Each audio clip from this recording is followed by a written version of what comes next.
Chapter 2. The 5 Trauma Responses. Introduction.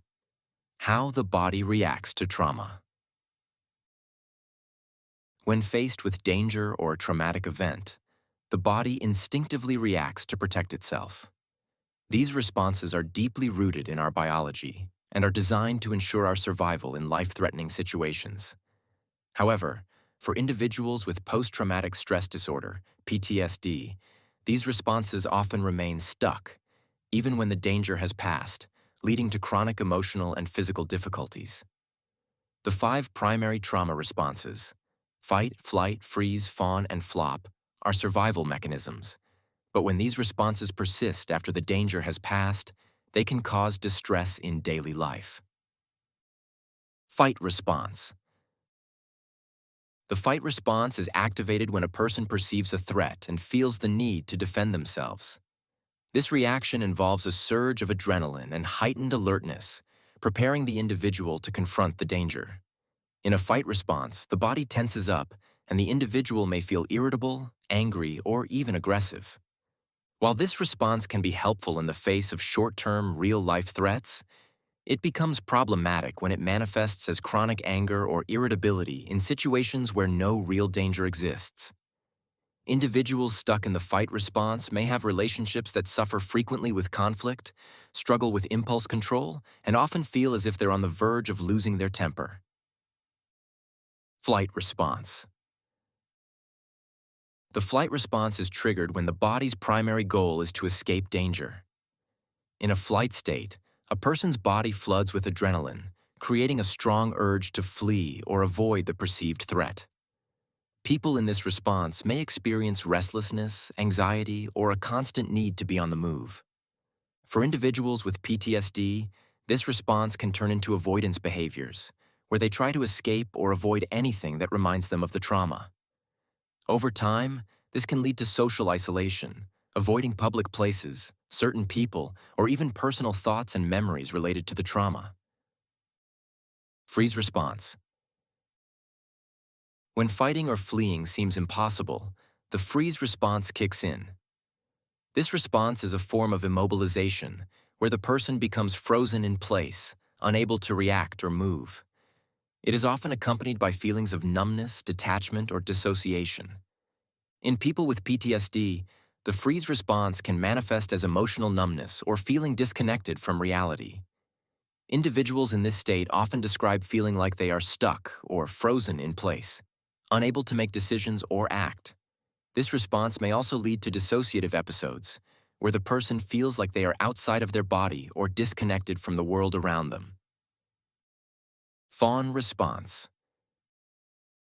The fawn response involves people-pleasing behaviors, typically in an effort to avoid further harm or conflict. This response is common in individuals who have experienced relational trauma, such as abuse or neglect, where pleasing others was the only way to maintain safety. People stuck in the fawn response may develop codependency or constantly prioritize the needs of others over their own. They may find it challenging to set boundaries, express their own needs, or stand up for themselves, fearing that doing so will provoke conflict or harm. Flop response. The flop response occurs when an individual surrenders completely. In this state, they feel powerless to act, fight, or even freeze. The body's energy levels drop, and there's a sense of helplessness or defeat. People who experience the flop response may feel exhausted, passive, or apathetic. This response is commonly seen in individuals who have experienced chronic long-term trauma, where resistance seemed futile and survival depended on total surrender. Over time, this can result in extreme fatigue, low motivation, and a lack of engagement with life.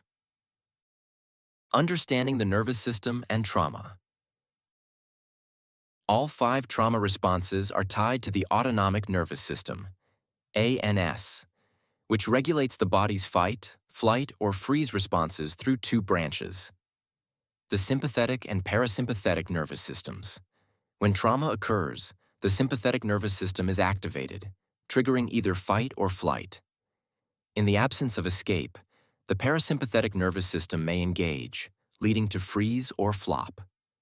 For many individuals with PTSD, these responses become chronically activated, even in the absence of actual danger. The polyvagal theory, developed by Dr. Stephen Porges, provides insight into how the brain's vagus nerve controls these responses. The theory highlights the importance of nervous system regulation in trauma recovery and emphasizes the need to move from a state of survival to a state of safety. How trauma responses impact daily life.